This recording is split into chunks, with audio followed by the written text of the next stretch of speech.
আসসালামু আলাইকুম ভিউয়ার্স, আশা করছি সকলে ভালো আছেন। তো এই মুহূর্তে আমার স্ক্রিনে যে ভিডিওটি চলতেছে দেখছেন 3D নাম আর্ট। তো এটা আপনি লগ হিসাবে ব্যবহার করতে পারেন, অথবা আপনার হচ্ছে প্রিয়জনে বা আপনার নাম দিয়ে কিন্তু এরকম 3Dতে নাম লিখতে পারেন। তো এরকম ভিডিও ভাবছেন যে কীভাবে মেকিং করে, কম্পিউটার দিয়ে বা কী দিয়ে কীভাবে মেকিং করবো, তো সেটাই আজকে ভিডিও দেখাবো। আপনি যদি এই ভিডিওটি ফুল দেখে থাকেন তাহলে কিন্তু আপনি নিজে এরকম নাম আর্ট করতে পারবেন নিজের নামে অথবা যে কোনো কারোর নাম দিয়ে। তো বেশি কথা না বলে চলুন শুরু করা যাক। তো প্রথমে আমাদের যেটা করতে হবে এরকম হচ্ছে, প্রথমে আমাদের নামটা লিখে নিতে হবে, যেই নামটা আপনি 3Dতে করতে চান। তো এই নামটা লেখার জন্য আমাদের Pixellab অ্যাপটি ওপেন করতে হবে। এটা হচ্ছে নাম লেখার জন্য বেস্ট। তো এখন এটা হচ্ছে একটা সফটওয়্যার, তো এটা লিঙ্ক ডেসক্রিপশন বক্সে দেওয়া আছে, অথবা আপনারা প্লে স্টোরে গেলে পেয়ে যাবেন। তো এটা ওপেন করার পর এখান থেকে নিউ টেক্সট ডাবল ট্যাপ করবেন। ইন্টারফেসটা থাকবে কিন্তু এরকম। তো নিউ টেক্সটে ডাবল ট্যাপ করার পর এখানে আপনি আপনার নামটা লিখে দেবেন, আপনার যেটা নাম অথবা আপনি যেই নামটা 3Dতে আর্ট করতে চান। তারপর টেক্সটে আমার যেহেতু কপি করা আছে, আমার নামটা আমি জাস্ট পেস্ট করে দিচ্ছি। তো পেস্ট করে দেওয়ার পর এখান থেকে আমাদের নামটা কিন্তু চলে আসবে। তো যেহেতু আমাদের এই ফন্টটা কারোই ভালো লাগবে না, আমাদের হচ্ছে নিজের ইচ্ছে মতো এইখানে ফন্ট দিতে পারলে ভালো লাগবে। অনেক ধরনের ফন্ট কিন্তু পাওয়া যায়। তো যেটা আমাদের হচ্ছে করতে হবে, এখানে এ আইকনে যাবে, যাওয়ার পর এখান থেকে আমরা হচ্ছে ফন্টে চলে যাব। তো ফন্টে যাওয়ার পর এখান থেকে মাই ফন্ট থেকে আমরা বিভিন্ন ফন্ট পেয়ে যাব। তো এতে আপনার যেটা ভালো লাগে আপনি এটা সিলেক্ট করে নেবেন, নেওয়ার পর এতে ওকেতে পেস্ট করে দেবেন। তো ওই সকল ফন্ট কিন্তু আপনার ফোনে যদি ফার্স্ট টাইম থাকেন তাহলে কিন্তু নাও থাকতে পারে। তো আপনি যদি ইনস্টল না করেন তাহলে থাকবে না। তো এটা কীভাবে আপনি এখানে ফন্ট ইনস্টল করবেন সেটা নিয়ে আমার চ্যানেলে একটা ভিডিও আছে, আপনারা চাইলে দেখে আসতে পারেন। দেখে আপনি আপনার ইচ্ছে মতো ফন্ট একটা দিয়ে নিয়ে দেবেন। তো দিয়ে নেওয়ার পরে এখানে আমাদের যেহেতু একটু লেখাটাকে একটু কাস্টমাইজ করলে ভালো লাগে, আমাদের হচ্ছে যেগুলো ছিল আমাদের টাইপোগ্রাফি কোয়ালিটিতে, তো এইগুলোর লিঙ্ক ডেসক্রিপশন বক্সে দেওয়া আছে, আপনি ডাউনলোড করবেন। ডাউনলোড করে 3 নম্বর যাইবেন, আইকনে চলে যাবেন, দেন হচ্ছে ইম্পোর্টে। তো তারপর আপনার গ্যালারি থেকে যে কোনো আপনার যেটা পছন্দ আপনি জাস্ট এটাকে সিলেক্ট করে নেবেন, পর এখান থেকে ঠিক মার্ক ক্লিক করে দিবেন। তারপর আপনার যতটুকু লাগবে আপনি ওই অনুযায়ী আপনার যেখানে পছন্দ আপনি জাস্ট এটাকে বসিয়ে দিবেন। তো আমি এই পজিশনে বসিয়ে দিচ্ছি। তারপর আরও যেগুলো ছিল এগুলো অ্যাড করার জন্য সেমভাবে ইম্পোর্টে চলে যাব। ইম্পোর্ট থেকে আমি আমার পছন্দ মতো হচ্ছে যে কোনো একটা সিলেক্ট করে নেব। তো আপনারা হচ্ছে সিলেক্ট করে নেবেন। তো সেমভাবে এটাও নিয়ে আসবেন, নিয়ে আসার পর এটা যতটুকু লাগে করে নেবেন। নেওয়ার পর এটা কিছুটা যদি রোটেট করার প্রয়োজন মনে হয় আপনার, তাহলে কিন্তু এটাকে এভাবে রোটেট করে নিতে পারবেন। তো রোটেট করার পর আপনি যে পজিশনে ইচ্ছা বসিয়ে দেবেন। দেওয়ার পর এখানে যে ছাতাটা ছিল ছাতাটা অ্যাড করার জন্য সেমভাবে ইম্পোর্টে যাবেন। যাওয়ার পর যেহেতু এটা ডাউনলোড করে আপনি গ্যালারিতে পেয়ে যাবেন। তো আমাদের ছাতাটা যেহেতু সম্পূর্ণ লাগতেছে না, যে ব্যাক অ্যাঙ্গেলটুকু এতটুকু দরকার না, এর জন্য আমরা এতটুকু ক্রপ করে নেব। নেওয়ার পর এখান থেকে টিকমার্ক ক্লিক করে আমাদের যে পজিশনে ধরেন নামের যে পজিশনে দিলে ভালো হয় জাস্ট ওই পজিশনে দিয়ে দিবেন। তো আমি এমনি জাস্ট সেইভাবে দিলাম, আপনার নাম সুন্দরভাবে আর্ট করে নেবেন। তো নেওয়ার পর আমাদের সবগুলোকে ব্ল্যাক করে দিতে হবে, এর জন্য আমরা হচ্ছে যে কোনো একটা সিলেক্ট করবো। সিলেক্ট করার পর যেগুলো হোয়াইট থাকবে তো এগুলোকে আমরা হচ্ছে ব্ল্যাক করে দেবো।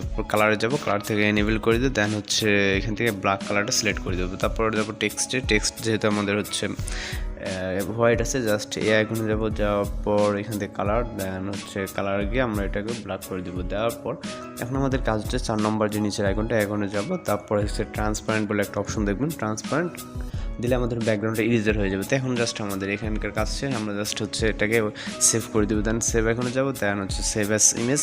তারপর আমাদের সেভ টু গ্যালারি করে দিলে আমাদের এটা হচ্ছে আমাদের গ্যালারিতে সেভ হয়ে যাবে। তারপর আমাদের এখন যেটা করতে হবে, আমাদের একটা ওয়েবসাইটে ভিজিট করতে হবে, অনলাইন ফটো এডিটর ওয়েবসাইট। তো এটা ডেসক্রিপশন বক্সে দেওয়া আছে। তো সরাসরি আমরা এখন ওই ওয়েবসাইটে ভিজিট করব। তো আমরা যদি সরাসরি ডেসক্রিপশন বক্সে তো লিঙ্ক দেওয়া আছে, ওখান থেকে ভিজিট করতে পারেন, অথবা আপনি আপনার ব্রাউজার থেকে এখানে সার্চ করতে পারেন PHOTOPEA.com। তো photopea.com লিখে সার্চ করলে আপনার হচ্ছে এরকম একটা ইন্টারফেস চলে আসবে। তো এটা হচ্ছে অনলাইন ফটো এডিটর। তো এখানে আপনি কী করবেন, সর্বপ্রথম এই যে কর্নার ফাইল, তো ফাইলে ক্লিক করবেন। ক্লিক করার পর এখানে ওপেনে ক্লিক করার পর ফাইলে চলে যাবেন। ফাইল থেকে আপনি আপনার একটা ফাইল সিলেক্ট করে নেবেন, যেটা লিঙ্ক ডেসক্রিপশন বক্সে দেওয়া আছে। তো ফাইলটি হচ্ছে এই যে মোকআপ যেটা, তো এটা আপনি সিলেক্ট করে নেবেন। এটা হচ্ছে ব্যাকগ্রাউন্ড। তো এটাতে যেটা টেক্সটটা লেখা আছে ওইটাকে আমাদের ইউজার করে আমাদের ওই ব্যাকগ্রাউন্ডটা আমাদের 3D ফটোটা এখানে অ্যাড করতে হবে। তো একটু লোডিং নিচ্ছে নেটের কাজ, যেহেতু নেটের কাজ চলতেছে অবশ্যই কিন্তু আপনার নেট কানেকশনটা অন রাখবেন। তো দেখেন আমাদের হচ্ছে এটা চলে আসছে, আমাদের ওই নামের জায়গায় আমাদের নামটা অ্যাড করতে হবে এখন। এর জন্য আমাদের যেটা করতে হবে সেটা হচ্ছে এখন সব কিছু এরকম থাকবে। তো এখানে দেখছেন লেয়ার, তো উপরে যে ফাইল এডিট ইমেজ লেয়ার, তো উপরে এগুলো ফলো করুন। তো উপরে লেয়ারে ক্লিক করবেন, দেন হচ্ছে এখান থেকে আপনার হচ্ছে স্মার্ট অবজেক্ট, দেন হচ্ছে তো ওপেনে ক্লিক করে দিবেন। তো ওপেনে ক্লিক করে দেওয়ার পর এখন আমাদের যেটা করতে হবে, এখানে হচ্ছে আমরা দ্বিতীয়বারের মতো আবার ফাইলে ক্লিক করব। ফাইলে ক্লিক করার পর ওপেন অ্যান্ড প্লেস, দেন হচ্ছে আমাদের আবার হচ্ছে ফাইলে ক্লিক করবো, দেন হচ্ছে আমাদের হচ্ছে Pixellab থেকে যে নামটা আমরা হচ্ছে লিখে নিয়ে আসলাম এই মাত্র, তো ওইটা সিলেক্ট করে দিব। তো দেওয়ার পর এখানে আবার হচ্ছে একটু লোডিং নেবে জাস্ট কয়েক সেকেন্ড। তো দেওয়ার পর এখানে আমাদের হচ্ছে এটা চলে আসছে। তো আসার পর এখন আমাদের যেটা করতে হবে, এখানে আমাদের যেহেতু দুইটা এখানে নিচের লেয়ার, তো দুইটা লেয়ার থাকার কারণে আমরা দ্বিতীয় লেয়ারে ক্লিক করব। পূর্বের যে লেয়ারটা ছিল তো ওইটা ক্লিক করার পর সিলেক্ট করার পর এখানে ডিলেট একটা আইকন দেখছেন এই যেটা, তো ডিলেটে ক্লিক করে দিব। তো আমাদের এটা চলে যাবে। তো যাওয়ার পর এখন আমরা হচ্ছে এই নামটা যেতে এখানে থাকবে, তো চাইলে এটাকে আপনারা হচ্ছে বড় ছোট করে নিতে পারেন এটার মাধ্যমে, তো যতটুকু লাগে। তারপর এখন আমাদের যেটা করতে হবে সেমভাবে আবার ফাইলে ক্লিক করতে হবে। ফাইলে ক্লিক করার পর এখান থেকে আমাদের হচ্ছে স্মার্ট অবজেক্ট যেটা স্মার্ট অবজেক্টে ক্লিক করতে হবে। তো ক্লিক করার পর এখানে দেখেন আমাদের সেভ স্মার্ট অবজেক্ট হয়ে গেছে। তারপর এখানে আমাদের উপরে একটু ফলো করেন যে মোকআপ যেটা লেখা, আর এটা লেয়ার হচ্ছে 6.1। তো এই যে এই লেয়ারে ক্লিক করতে হবে মোকআপ লেয়ারে। তো মোকআপ লেয়ারে ক্লিক করার পরে দেখেন আমাদের এখানে যে বাইজেট যেটা আমি লেখা ছিল ওইটা কিন্তু চলে আসছে। তো অলরেডি ওটা আমাদের চলে গেছে আগে যেটা ছিল।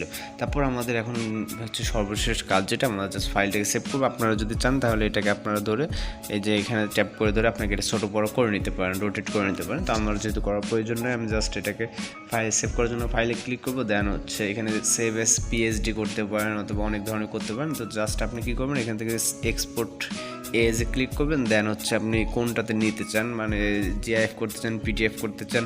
আমি জাস্ট এটা যেহেতু ফোনে সেভ করবো জেপিজি করে নেবেন। তো আপনারা জেপিজিতে ক্লিক করবেন। তো জেপিজিতে ক্লিক করার পর এখান থেকে আপনি আরও কিছুটা এডিট করতে পারেন, আমাদের সব কিছু দেখে নিতে পারেন। তো যেহেতু আমাদের কিছু দরকার নেই, সব কিছু ঠিকঠাক আছে, আপনি জাস্ট সেভে ক্লিক করবেন। তো সেভে দেন হচ্ছে ডাউনলোড। তো এটা আমাদের হচ্ছে ডাউনলোড হয়ে গেছে। তো আমাদের এটা ফুলফিলভাবে কমপ্লিট। তো এইভাবে আপনারা কিন্তু আপনার নাম ইচ্ছা মতো করে নিতে পারবেন 3D ভাবে। তো সব কিছু যেহেতু কমপ্লিট। আর যদি ভিডিওটি ভালো লাগে তাহলে চ্যানেলটিকে সাবস্ক্রাইব করে সঙ্গে থাকবেন। দেখা হচ্ছে নেক্সট কোনো ভিডিওতে। ভালো থাকবেন, সুস্থ থাকবেন।